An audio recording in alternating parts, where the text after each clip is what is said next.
નમસ્કાર દર્શક મિત્રો, બ્રેકિંગ ન્યૂઝમાં આપનું સ્વાગત છે અને આપ જોઈ રહ્યા છો ગુજરાત ન્યૂઝ 24.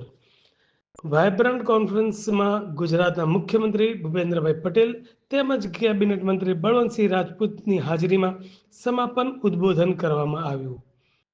આ કોન્ફરન્સમાં જાપાન, દક્ષિણ કોરિયા, વિયેતનામ, નેધરલેન્ડ સહિત અનેક 17 દેશોએ ભાગ લીધો હતો. તેમજ જેટ્રો, વિશ્વ બેંક, રશિયન ફેડરેશન જેવા આંતરરાષ્ટ્રીય સંગઠનો પણ આ કોન્ફરન્સમાં ઉપસ્થિત રહ્યા હતા. આ કોન્ફરન્સમાં 18,000 કરતાં પણ વધારે 5 મોટા કેમ્પની અંદર 400થી વધુ લોકોએ પોતાના સ્ટોર ખોલ્યા હતા અને મોટી કંપનીઓ પણ અહીંયા પ્રદર્શનમાં આવી હતી.